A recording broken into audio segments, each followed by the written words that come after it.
Hello everyone, welcome to Nobel schools YouTube channel. ધોરણ 6ના અંગ્રેજીના આજના લેક્ચરમાં આપણે યુનિટ 3 છે ફોટ એન્ડ વોન, એટલે કે લડ્યા અને જીત્યા, એનો પેરેગ્રાફ 3 છે તે શીખવાનો છે. ચલો આપણે તે શરૂ કરીએ. The villagers laughed. વિલેજર્સ એટલે ગામના લોકો, લાફ્ડ એટલે હસ્યા, ગામના લોકો હસ્યા. ધ સરપંચ સેડ એટલે કે સરપંચે કીધું. What, you will teach them a lesson, એટલે કે શું તું તેને પાઠ ભણાવીશ? આવું સરપંચ શું કહે છે? તો કે બિરજુને કહે છે. એમ કે સરપંચ હતા એને એક પત્ર મળ્યો હતો કે આજે સાંજે અમે તમારું ગામ લૂંટવા આવીશું, એટલે ઘરેણાં અને જેટલા પૈસા છે તે બધા રેડી રાખજો, તૈયાર રાખજો. તો સરપંચે શું કીધું કે આવી રીતનું બધા વિલેજર્સને બોલાવીને વાત કીધી. ત્યારે બિરજુએ કીધું કે તમે ચિંતા કરોમાં હું તને પાઠ ભણાવીશ. હવે બિરજુ તો કેવો હતો તો કે નાનકડા એવા ઉંદરથી પણ ડરતો હતો અને રાત્રે ક્યારે પણ એકલો બહાર ન નીકળતો હતો. અને બિરજુએ આવી વાત કરી એટલે બધા લોકો છે હસવા માંડ્યા. અને સરપંચે કીધું કે શું તું તેને પાઠ ભણાવીશ? Birju, you are afraid of even a small mouse, એટલે કે બિરજુ તું એક નાનકડા ઉંદરડાથી પણ ડરે છે. How will you teach them a lesson, તું તેને કઈ રીતે પાઠ ભણાવીશ? બિરજુ રિપ્લાઇડ, બિરજુએ જવાબ આપ્યો. Give me 10 strong young men. એને શું કીધું તો કે મને આપો. શું આપો? એને કીધું કે મને 10 સ્ટ્રોંગ એટલે કે મજબૂત, યંગ મેન અને યુવાન માણસ, મને મજબૂત 10 યુવાન માણસો આપો. I have a plan. Plan એટલે કે યોજના, મારી પાસે એક યોજના છે. તો સરપંચ અગ્રીડ. અગ્રી એટલે સહમત થવું અને અગ્રીડ એટલે સહમત થયા. સરપંચની સાથે સહમત થયા. He asked 10 strong young men to give with him. એને શું કીધું તો કે 10 એવા મજબૂત એવા માણસો હોય તે એને આપવા માટેનું નક્કી કર્યું. અને સરપંચે કીધું કે તું આ 10 માણસો છે એને તારી સાથે લઈ જા. After sunset. સનસેટ એટલે કે સૂર્ય અસ્ત થઈ જાય તેના પછીનો સમય. તો કે સાંજે સૂર્ય અસ્ત થઈ ગયો પછી બિરજુ એન્ડ હિઝ ફ્રેન્ડ્સ, એટલે બિરજુ અને એના મિત્ર છે, 10 માણસો છે બધા એના મિત્રો. ગેધર એટલે ભેગું થવું અને ગેધર્ડ એટલે ભેગા થયા. ક્યાં ભેગા થયા? તો કે at the village gate. Village એટલે ગામ અને ગેટ એટલે દરવાજો. તો કે સાંજે અંધારું થયું, સૂર્ય અસ્ત થયો પછી બિરજુ અને એની સાથે જે 10 મજબૂત માણસો સરપંચ આપ્યા હતા તેના મિત્ર, તે બધા ગામનો દરવાજો હતો ત્યાં ભેગા થયા. They carried a bundle of wire and stick. They એટલે તેઓએ, કોણે? તો કે બિરજુ અને તેના 10 મિત્રોએ. કેરી એટલે ઉંચકીને લઈ આવવું અને કેરીડ એટલે ઉંચકીને લઈ આવ્યા હતા. શું લઈ આવ્યા હતા? તો કે બંડલ ઓફ વાયર. વાયર એટલે કે જે આપણે નોર્મલ વાયર વાપરતા હોય તેનું એક આખું બંડલ. એન્ડ સ્ટિક્સ એટલે કે લાકડીઓ, એટલે તેઓએ એક વાયરનું બંડલ અને સ્ટિક્સ એટલે કે લાકડીઓ સાથે લઈ આવ્યા હતા. They tied the wire to the trees across the road. તેઓએ શું કર્યું તો કે ટાઈ એટલે કે બાંધવું. શું બાંધ્યું તો કે વાયર. વાયરને અક્રોસ ધ ટ્રી એટલે કે સામે સામે જે વૃક્ષો છે રોડ ઉપર એની સામે સામે બાંધ્યા. એક રોડ જાતો હોય એની આજુબાજુમાં વૃક્ષો હોય તો એને શું કર્યું કે રોડને ડાબી બાજુના વૃક્ષથી વાયર, રોડની જમણી બાજુ જે વૃક્ષો એના વાયર સાથે બાંધી દીધો. Then they hid themselves behind the trees. themselves એટલે પોતાની જાતે, હિડ એટલે સંતાડી દેવું, ભૂતકાળની વાત છે. behind the trees એટલે કે વૃક્ષોની પાછળ. પછી તેઓએ પોતાની જાતને વૃક્ષોની પાછળ સંતાડી દીધી. It was dark. શું થઈ ગયું હતું તો કે અંધારું થઈ ગયું હતું. They did not see anyone for a long time. A long time એટલે લાંબા સમય સુધી. Did not see એટલે એ લોકોએ ન જોયું. anyone એટલે કોઈને પણ. તો કે એમને લૂંટારાઓએ કીધું હતું કે અમે સાંજે આવશું, પણ ખૂબ જ અંધારું થઈ ગયું હતું અને લાંબા સમય સુધી તેઓ ત્યાં રહ્યા પણ ત્યાં કોઈ આવ્યું નહીં. લેટ એટ નાઇટ એટલે કે મોડી રાત્રે. The dacoits come on horseback. મોડી રાત્રે ડાકુઓ શેના ઉપર આવ્યા તો કે હોર્સબેક. હોર્સ એટલે કે ઘોડો અને બેક એટલે પીઠ. એટલે મોડી રાત્રે લૂંટારા હતા તે ઘોડાની પીઠ પર આવ્યા. They did not see the wire in the dark. હવે રાત્રે અંધારું હતું અને બિરજુ એના મિત્રોએ શું કર્યું હતું તો કે રોડની આજુબાજુ જે વૃક્ષો હતા તે વાયર બાંધી દીધા હતા. અંધારામાં જે ડાકુઓ આવ્યા હતા તેઓને વાયર દેખાણો નહીં. One by one they fell down. એક પછી એક એમ જે લોકો વાયરની નજીક આવતા રહ્યા એમ ઘોડાના પગમાં વાયર આવ્યો અને એક પછી એક બધા પડતા ગયા. Birju and his friends came out. બધા પડી ગયા પછી શું થયું તો કે બિરજુ અને એના મિત્ર હતા જે 10 માણસો હતા એ કેમ બેક એટલે કે બહારે આવ્યા.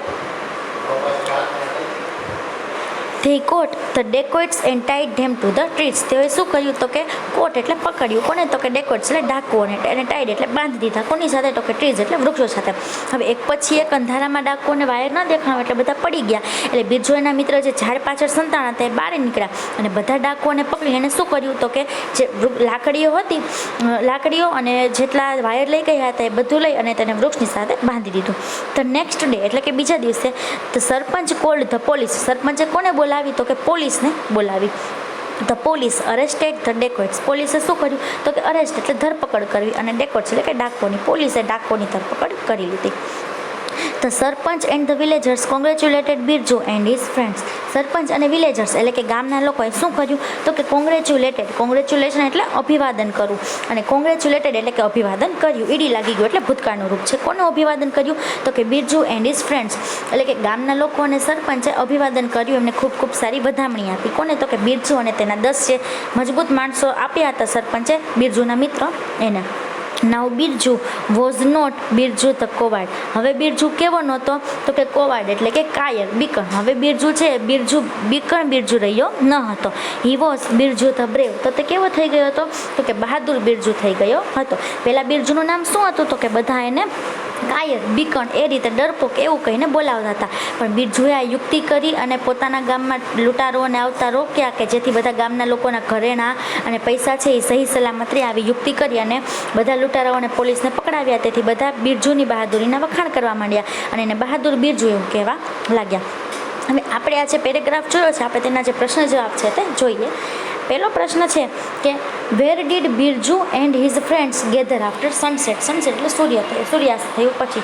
સૂર્યાસ્ત થયા પછી બિરજુ અને એના મિત્ર છે તે ક્યાં ભેગા થયા હતા તો કે વિલેજ ગેટ એટલે કે જે ગામડાનો દરવાજો હતો ત્યાં. તમારા પેરેગ્રાફની પહેલી જ લીટી છે કે after sunset Birju and his friends gather at the village gate. તો તમારે એ જવાબ લખવાનો રહેશે. એના પછીનો પ્રશ્ન છે what did they carry with them. તેઓ તેની સાથે શું લઈ આવ્યા.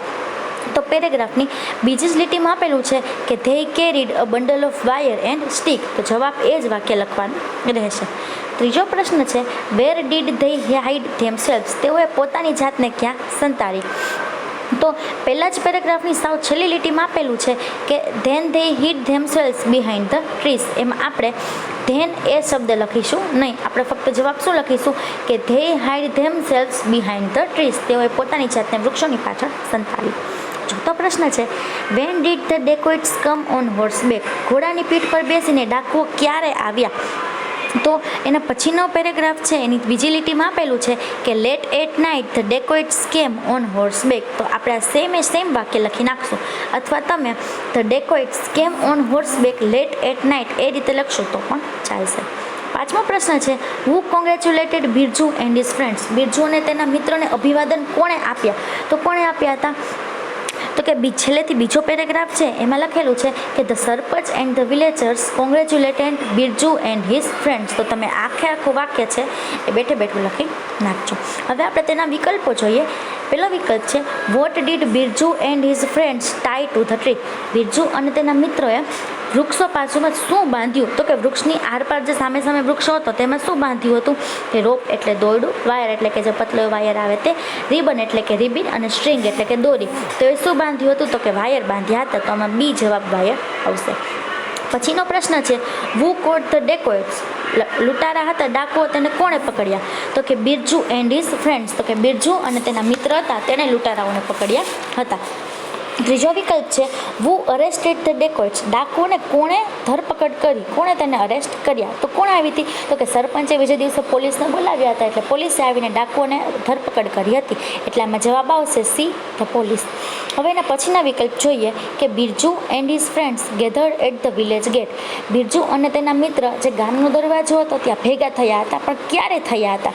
બિફોર સનસેટ તો કે સૂર્ય અસ્ત થયો એ પહેલાં, આફ્ટર સનસેટ તો કે સૂર્ય અસ્ત થઈ ગયો તે પછી, આફ્ટર ડિનર એટલે કે રાતનું ભોજન, રાત્રે જમી લીધા પછી, કે એટ મિડનાઇટ એટલે કે અડધી રાત્રે. તો ક્યારે ભેગા થયા હતા તો કે સૂર્યાસ્ત થયો, સૂર્ય આથમી ગયો ત્યારે ભેગા થયા હતા. ધે કેરીડ તેઓ એની સાથે ઉંચકીને લાવ્યા હતા. શું ઉંચકીને લાવ્યા હતા તો કે a bundle of wire and sticks. તો કે વાયરનો એક જથ્થો અને સ્ટિક્સ એટલે કે લાકડીઓ. ગન, પાવડર કે નાઇવ્સ એન્ડ સ્વોર્ડ. ગન એટલે કે જે આપણે બંદૂક લગાવીએ એ, પાવડર એટલે કે જે આપણે પાવડર લગાવીએ તે, અને ડી છે નાઇવ્સ એટલે કે છરીઓ, અને સ્વોર્ડ્સ એટલે હથિયારો. પણ તેઓ શું લઈ આવ્યા હતા તો કે વાયરનું બંડલ અને લાકડીઓ લઈ આવ્યા હતા. ત્રીજું છે the next day the sarpanch cold. બીજા દિવસે સરપંચે કોને બોલાવ્યા તો કે મિનિસ્ટર મંત્રીને, ધ પોલીસ એટલે કે પોલીસને, પ્રિન્સિપાલ એટલે કે જે આપણા આચાર્ય હોય તેને, કે બિરજુસ પેરેન્ટ્સ કે બિરજુના માતા પિતાને. તો સરપંચે કોણે બોલાવ્યા હતા તો કે પોલીસને, અને પોલીસે આવી અને લૂંટારાઓની ધરપકડ કરી હતી. એટલે જવાબ આવશે બી પોલીસ.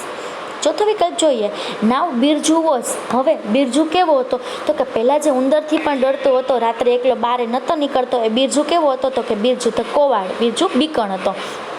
હવે આ યુક્તિ કર્યા પછી લૂંટારાઓને પકડ્યા પછી ગામના લોકો અને બધા બાળકો બિરજુને શું કહેતા હતા? તો કે બિરજુ ધ બ્રેવ એટલે કે બહાદુર બિરજુ. આપણા ઓપ્શન છે એમાં બિરજુ ધ કોવાર્ડ એટલે કે કાયર, બ્રેવ એટલે બહાદુર, સ્ટ્રોંગ એટલે મજબૂત અને વિનર એટલે કે જે જીતેલો હોય તેવો. તો આમાં જવાબ આવશે બિરજુ ધ બ્રેવ. આ બધા વિકલ્પ અને પ્રશ્નના જવાબ છે તે તમારે તમારી પાકી બુકમાં લખવાના રહેશે. Thank you.